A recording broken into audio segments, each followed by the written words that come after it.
Welcome back to This Week in DeFi, the podcast where we cover the most interesting things that happened across DeFi this week. So my name is Danger, and I'm here today with a special guest. We got Dion from Term Finance. Term Finance is a pretty cool DeFi project. They're doing fixed rate lending, which is surprisingly rare and I think like increasingly needed. So yeah, great to have you here, Dion. Can you tell us a bit about yourself and Term? Yeah, thanks for having me. Real excited to get the opportunity to speak to your community. A little bit on my background. Started my career actually in TradFi. First at a hedge fund in New York, then went to the Federal Reserve. Was at the Federal Reserve from '07 to '09, so through the financial crisis. And definitely learned a lot of important lessons during my time there on liquidity and risk within the financial system. The 2-year program, got a law degree from Harvard. At the end of that, realized I didn't want to practice law, so back to New York, started a career trading US government bonds, first on the sell side, then on the buy side. And then it wasn't until a few years later when I was running a small family office that I started to get into DeFi. And as part of that DeFi journey, advised various projects, served as a Dow Treasury Manager for one of them, and started to notice a gap in the DeFi ecosystem.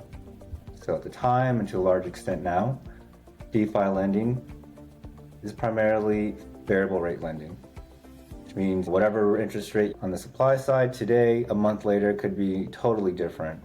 And on the borrower side, similarly, whatever you think you're borrowing at today, a few weeks later could be 10, 20, 30% higher than what you bargained for. So as a fixed income trader, saw an opportunity to do fixed rate lending on chain, and that really started my journey with Term. We raised around late 2022, was a difficult time to raise coming out of FTX's collapse, but I managed to secure really solid lead in electric capital with Circle, Coinbase, and other top VCs joining the round. And we've been live since August of 2023. So a little over 2 years now, cleared close to 500 million in total loan volume through our protocol. And we're still at the beginning, starting to see a lot of demand for fixed rate lending, and we're excited to be at the center of this activity. Yeah, I think what you guys are doing is really important because variable rate, pool-based lending is really like the bread and butter of DeFi so far. But as more big money comes in, I think those fixed rates are going to become increasingly important. Yeah. So this podcast is also about looking at what's going on in the week, and I thought your background would help here. We had just a huge liquidation event. I'll try to share my screen here. I was looking at the OI chart and it's pretty ridiculous. Like if you look at this move down on OI, a crazy amount of OI got wiped, and it's actually bigger than the FTX crash, which is crazy. I think you can also see it on other charts. Like this ETH liquidation is massive. I guess ETH was smaller then, but if you look at this, it makes this look like nothing. So it'd be great to hear your take there. Do you think, were we just overdue for a correction, or did something special happen? Why was this such a big crash on Friday? Yeah, I think first of all, I'd say this is very healthy. Since FTX, it was around like October, November of 2022, crypto and DeFi in general has had 3 years of relative calm. Historically, crypto assets were much more volatile than they have been over the past 2-3 years. We haven't seen any 2-3 sigma days to really act as a check on the system. And this allows leverage and risk to build up in the system over this sustained period of time. In normal market dynamics, you always have this reach for yield. Whichever protocol or curator offers the highest yield gets the most TVL.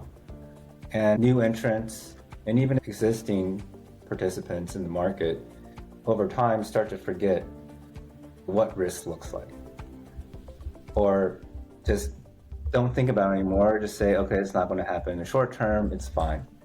So there's natural market forces that pushes the market to take more and more risk, and without any stress tests to act as a check on this leverage, it just continues to accumulate over time. And so I think this is the first time we've had a major 3 sigma day in the markets. Luckily, it quickly reversed itself. So I'm sure there's some dead bodies hidden out there, but given the quick recovery, most people were able to emerge relatively unscathed. I do think it is a shot across the bow and a reminder for people that, look, people got out safe this time, but it could happen again. Yeah, definitely. So yeah, classic credit cycles. It's always most dangerous. When you think it's safe, yeah. So there's a lot of shit went down on Friday, and one thing that was interesting is that USDe supposedly depegged, and there's some kind of controversy around this because some people were arguing it's a depeg, some people were arguing it's not. But you can see this chart on Binance, which is supposedly the most liquid market out there, and it went down to 0.65 on this chart, which is absolutely ridiculous.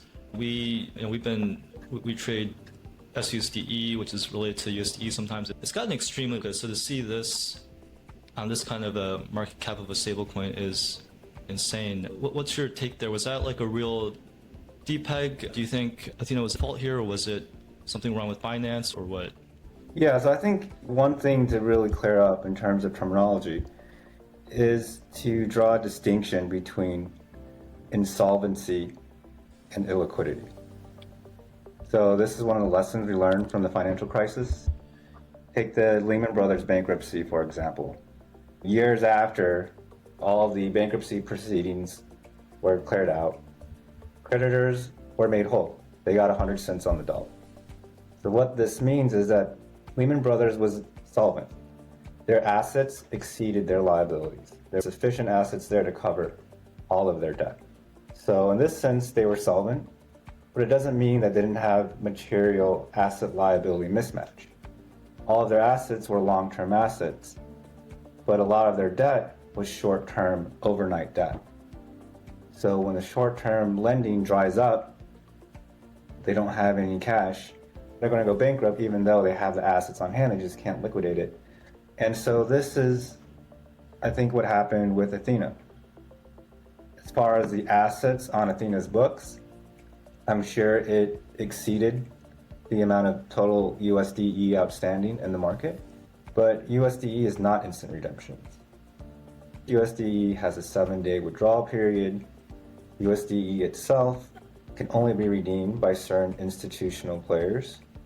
And the amount of balance sheet these players have to help facilitate these redemptions when liquidity is needed is also limited. And as I say with liquidity, it's never there when you need it. So when everybody's trying to get their money out, that's when these market makers pull back because they're like, hey, things are crazy right now. Let me wait and see what happens. I think a lot of this debate is really just a confusion where people are conflating these two concepts. USDe, I'm pretty sure, I don't know, but I'm guessing was probably solvent. But liquidity is not infinite. And this is a reminder that if there's another liquidity event and everybody wants to get out at the same time, they might not be able to do that at par. They're going to have to pay a premium. Yeah, absolutely. That brings me to the next thing I wanted to talk about. We're doing some leverage farming ourselves, and we noticed that as soon as shit hits the fan, all the liquidity everywhere just disappears, whether it's soft liquidity or liquidity. We were doing leverage farming, so we're borrowing, and then borrow rates went through the roof. We should have been using term. We had to unwind all our leverage positions. It's pretty crazy. Like you say, when things get bad, everyone wants to get out. Absolutely. Yeah. Cool. I guess another topic which I think is interesting is that recently we had a launch of a new chain, Plasma, and it's kind of an overnight success. I thought that was really interesting, and I've been hearing about it for months, or I think maybe even over a year, and then all of a sudden it just completely massively blew up. I saw it all over my timeline, and I saw like tons of liquidity moving into it. Like the day that it launched, I think one thing that was brilliant is that they timed it with a pendulum rollover. So like we were rolling over our money, and then I just saw, I think, 1 billion move in a single day onto a new chain, which is unheard of anywhere. But yeah, I know term is on Plasma. I guess you guys lined that up quite early. Can you tell me a bit about Plasma and why it did so well so quickly? Yeah, in terms of the technical side, there's nothing special about Plasma. It's an EVM chain designed to be highly performant and optimized around stablecoin transactions. I think one thing that really adds to the hype is that it's backed by stablecoin giant Tether and Bitfinex. Tether is the dominant stablecoin in the market. So having their backing, I think there's always some suggestion that, or at least some speculation that Tether could also help bring some liquidity to the chain. So I think that's one factor of their success, at least some of the initial hype. They're also backed by, I believe, Founders Fund and a lot of top VCs in the market. But I think really what set them apart, I think what made us really bullish on them, is their execution. When you talk to the team, they understand this is all about go-to-market. How do you go to market, and do you have a team that really understands DeFi? I think a lot of the 1.0 L2, Alt L1s, Alt L2s, they focused on technology, speed, or something very technical. But I think the technology is at a state where it's not much of a differentiator anymore. It really comes down to, are you a chain that knows how to market, knows what's important, and on top of that can execute? And what really impressed us about them was the level of communication and support throughout the process. When we were selected to be a day one launch partner, and we're getting geared up to start deploying on Plasma, constant communication. What do you guys need? How can we help you unblock any blockers? They already knew all of the infrastructure, that all the protocols required, they got it lined up. And the execution was really just flawless. And so you see these L1s that take 5 years to launch. These guys did it in like a few months and did it and executed it almost flawlessly. So I think that's what's most impressive about them, really, is the team. Yeah, I was really impressed by their go-to-market, like everything from their marketing to their incentive campaigns. Like you said, they're really DeFi native because they lined up the whole ecosystem from day one. They had lenders, lending markets, they had created liquidity. I guess they also had a pre-deposit campaign, which I thought was really brilliant. The pre-deposit campaign, I guess they learned that from Chain, and that meant they had bootstrap liquidity from day one. And then they're DeFi native enough to recognize the good products. So they had yield-bearing stables ready to go, so leverage farmers could hop on, and also regular farmers could drop into the ecosystem from day one. So it was really great go-to-market. Yeah. More better things about them. The team is really amazing. Yeah. And then finally, DeFi podcast, we got to talk about farms. Are there any good opportunities you think people should look out for, whether it's like straight farming or any leverage farming opportunities? Yeah, I think, right now, historically, if you look at DeFi yields, they track basis rates pretty closely. So when leverage demand is high, basis rates are high, DeFi yields are also high. One major driver of DeFi yields in the past 2 years has been Athena. And Athena is directly a play on crypto basis rates. To be honest, right now, given this deleveraging, basis rates have collapsed, and that drags down DeFi rates along with it. When you look at these Athena PTs, yields are sub 10%. You really have to be able to borrow at least a 2% spread, a stable rate, to leverage anything in 20% plus. Outside of Aave, which is always capped and always full, because insiders get the first look when the caps are raised. For your average farmer, it's really hard to get those opportunities. So where is the yield coming from right now? I think everybody right now is looking at USDAI. In the short term, from what I understand, it should be pretty low risk. It seems to be primarily deployed into T-bills. Once they TGE, they will start deploying into loans against AI chips. But in the near term, I think the risk is relatively low there. I think that's caused the token or the stablecoin itself to trade through par. I think it's around like 103, 104 right now. But there are some decent yields still holding PTs. Even if you buy it at a premium, I think the gross yield is still quite healthy. And that's driven entirely by really just speculation around the token and the AI narrative. So I'd say USDAI has got a lot of hype. Just the caveat there is make sure you get out before they actually start deploying risk, because those loans are long-term loans. And if everybody wants to get their money out at the same time, but they've already deployed it, somebody's going to be left holding the bag, and you don't want it to be you. So that's a game of musical chairs. Make sure you get out before everybody else does. Cool. Yeah, totally agree. The USDe is really interesting because like we first looked at it and then I was just thinking, oh, AI chip loans, I don't know if I want to do that. But then like my analyst looked into it and he's, oh, it's actually treasuries for the time being. So yeah, we're farming that a bit because for the time being, it's pretty relatively low risk.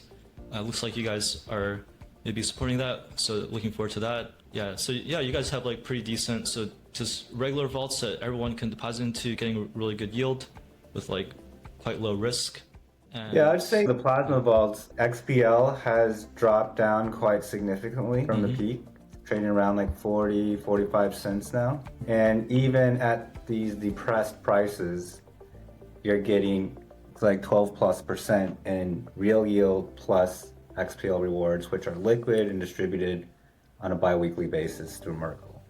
So these are real yields, these are tangible yields, and you have some upside optionality if the market does bounce and XPL goes back towards where it was trading a couple weeks ago. This yield could double from what you're currently seeing on the screens. But yeah, I think there are still some good opportunities in liquid L1 supported opportunities in the market that are relatively low risk. yeah, I know you guys always have auctions as well for fixed rate loans. So when PTs are good, these are always good. And I guess you guys may also hold some USDe auctions sometimes as well. So when your rates come back, those can be good as well. Cool. Great to have you today. And thanks for your thoughts. Is there how should people stay in touch with Term? And is there anything people should look forward to on Term in the coming weeks? Yeah, you guys can follow us on Twitter. Our handle is term_labs. And in the profile link, you'll find a link tree. You'll find links to Telegram, Discord, and other social channels that we have. You could always just go visit the site directly, app.term.finance. And in terms of what to look for in the upcoming weeks, obviously we're always working on new markets to onboard, looking at new chains. We're also in the process of V2. And I think an exciting development on V2 is, we will be creating a router that will allow users to interact with Term more seamlessly. You'll be able to batch multiple transactions in a single click. You'll be able to flash loan loop, do leverage looping on the borrow side without having to go through multiple clicks. You can flash loan repay your levered loops. All of this functionality will be enabled in V2 to make everything just much easier for an average yield farmer. Yeah, it sounds great. Yeah, it's already really easy to just do regular vault farming, but it'd be great if it was also quite easy to do leverage farming on Term, because I think you guys really have a good product. Thank you. Cool. Yeah, so yeah, great to talk to you, Dion, and yeah, hope to see you again soon. All right. Awesome. Yeah, it was a pleasure. Thanks for having me on, Danger.